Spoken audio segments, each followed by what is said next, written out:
तो आज की हमारी वर्कशीट नंबर 24 जो रहेगी वो हमारी विज्ञान विषय से संबंधित वर्कशीट है, जो कक्षा 6 की वर्कशीट रहेगी, जो कि बुधवार यानी कि 23 दिसंबर की हमारी वर्कशीट होगी। सबसे पहले विद्यार्थी का नाम की जगह बच्चे अपना नाम डालेंगे। कक्षा अध्यापक के नाम की जगह वो कक्षा अध्यापक या फिर कक्षा अध्यापिका का नाम जो है वो डालेंगे।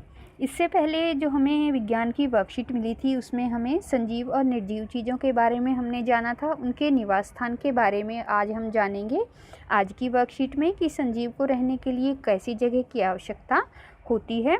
शुरू करते हैं हम अपना आज का वर्कशीट, जिसका यहाँ पर जो हमें टाइटल दिया गया है वो है सजीव एवं उनका परिवेश। जैसा कि हम पहले ही पढ़ चुके हैं, सजीव चीज़ें वो होती हैं जो सांस ले सकती हैं और जिनको खाने पीने की आवश्यकता होती है, जैसे मनुष्य और जीव जंतु। अब हम देखेंगे कि उनको रहने के लिए कौन कौन सी जगह की आवश्यकता होती है। विभिन्न आवासों की यात्रा, तो यहाँ से हम शुरू करते हैं और देखते हैं कि वो जो सजीव होते हैं वो कहाँ कहाँ पर रहते हैं। सबसे पहले इधर देख लीजिए, एक एक्टिविटी हमें दी गई है। इसमें दिया गया है कि नीचे बने चित्रों को जलीय या स्थलीय में पहचानिए और रंग भरिए। इसमें करना क्या है बच्चों को कि उन्हें देखना है कि ये यहाँ पर जो हमें पिक्चर दिखाई गई है ये कौन से जीव हैं, जलीय हैं, स्थलीय हैं या फिर पर्वतीय क्षेत्र में पाए जाने वाले ये जीव हैं। और इन चित्रों को नीचे हमें लिखना है। जैसे यहाँ पर देखिए, सबसे पहले हमें किसकी तस्वीर दिखाई दे रही है, यहाँ पे हमें एक लॉयन यानी कि शेर की तस्वीर दिखाई दे रही है।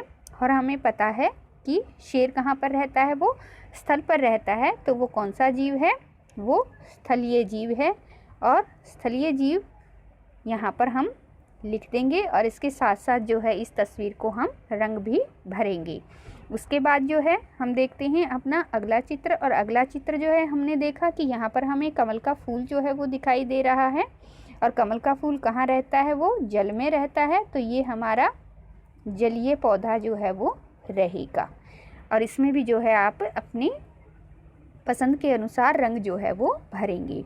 तीसरी जो हमें पिक्चर दिखाई दे रही है वो किसकी है, यहाँ पर हमें मछली दिखाई दे रही है। और मछली कहाँ पर रहती है, जल में रहती है। तो ये भी क्या है, ये जलीय जीव है। और इस तरीके से यहाँ पर आप जलीय लिखेंगे और मछली में रंग भरेंगे। उससे आगे जो हमें चित्र दिखाई दे रहा है उसमें हमने देखा कि हमें यहाँ पर कैमल यानी कि ऊँट दिखाई दे रहा है। और हमें पता है कि कैमल कहाँ पर रहते हैं, ये मरुस्थल में रहते हैं। तो ये कौन सा जीव है, ये मरुस्थलीय या फिर स्थलीय जीव है। मरुस्थल क्या होता है, मरुस्थल जो टीले होते हैं रेत के, उनको हम मरुस्थल बोलते हैं। तो इसको हम मरुस्थल या फिर स्थलीय जीव जो है वो लिख सकते हैं। और इस तस्वीर में जो है हमें अपना रंग अपनी पसंद के अनुसार भरना है। तो इस तरीके से ये वाली एक्टिविटी हमारी यहाँ पर कंप्लीट हो जाती है। अब हम देखते हैं कि जो सजीव होते हैं वो कहाँ कहाँ पर निवास करते हैं, यानी कि उनके आवासीय स्थान कौन कौन से होते हैं। तो देखिए कि स्थलीय आवास कौन से, जहाँ पर जीव जंतु और पेड़ पौधे होते हैं, वह पौधे एवं जंतु जो ज़मीन पर पाए जाते हैं। तो इसमें हम देखेंगे कि जो स्थलीय आवास होते हैं उन पर कौन कौन से पेड़ पौधे पाए जाते हैं। स्थलीय आवास को हम 3 भागों में बांटते हैं। पहला है मरुस्थल, दूसरा है पर्वतीय क्षेत्र, तीसरा है घास के स्थान। मरु क्षेत्र में वो सभी प्रदेश आ जाएंगे जो रेतीले हैं, पर्वतीय क्षेत्र में पहाड़ी वाले प्रदेश आ जाएंगे और घास स्थल में सभी घास वाले प्रदेश जो हैं उनको हम शामिल करेंगे। आगे देखते हैं जलीय आवास। जलीय आवास कौन सा होता है, वह पौधे एवं जंतु जो जल में पाए जाते हैं। और जलीय आवास में हम किस किस को शामिल करेंगे, समुद्र को, तालाब को और झील को हम यहाँ पर शामिल करेंगे। और हमारे जलीय आवास में जो भी हमें जीव जंतु या फिर पेड़ पौधे पाए जाते हैं उनका जो जलीय आवास होता है, जैसे कि हमने अभी इधर इस वाली एक्टिविटी में देखा था कि कमल का फूल क्या है, वो उसका जलीय आवास है। मछली का भी जलीय आवास है। उसी तरीके से मगरमच्छ जो होता है उसका भी जो है हम जलीय आवास जो है वो रखेंगे।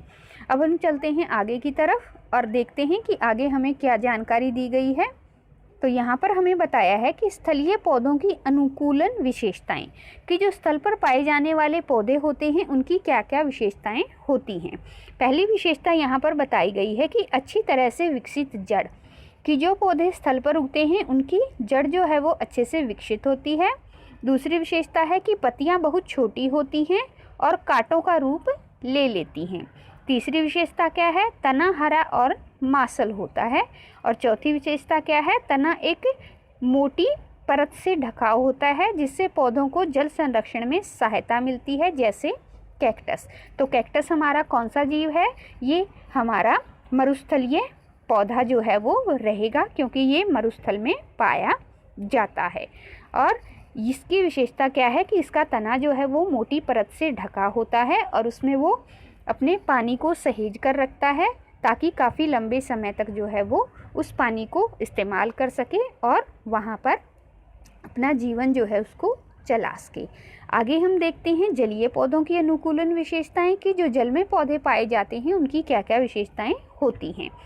सबसे पहली विशेषता कौन सी है, पौधों में जड़ आकार में बहुत छोटी होती है, कि जो जल में पौधे उगते हैं उनकी जड़ कैसी होती है, बहुत छोटी होती है एवं पौधे को तलहटी में जमाए रखती है।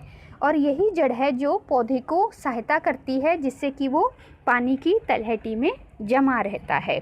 दूसरी विशेषता कौन सी है, पौधों का तना लंबा, खोखला एवं हल्का होता है, कि जो जलीय पौधे होते हैं उनका तना लंबा होता है, खोखला होता है और हल्का होता है।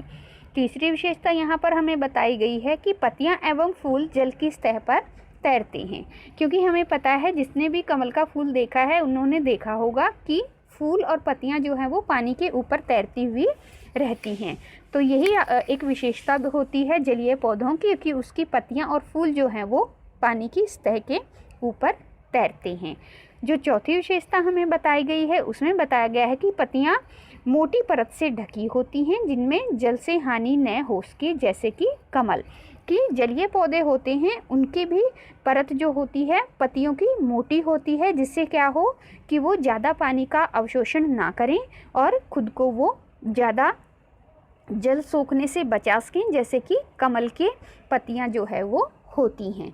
तो इस तरीके से आज हमने जाना कि जो मरुस्थलीय और जलीय पौधे होते हैं उनकी क्या क्या विशेषताएं होती हैं, और इसके साथ साथ हमने जाना कि जो संजीव होते हैं उनके कौन कौन से आवास स्थान होते हैं और उनको हम विभिन्न विभिन्न श्रेणियों में किस तरीके से विभाजित करते हैं, जैसे स्थलीय जंतु, जलीय जंतु और मरुस्थलीय जंतु, और साथ साथ पहाड़ीय क्षेत्र में पाए जाने वाले जंतु। तो इस तरीके से इस वर्कशीट में हमने ये सारी जानकारी आज जो है वो हासिल की है और इस पर ही हमारी वर्कशीट जो है वो यहाँ पर ख़त्म होती है।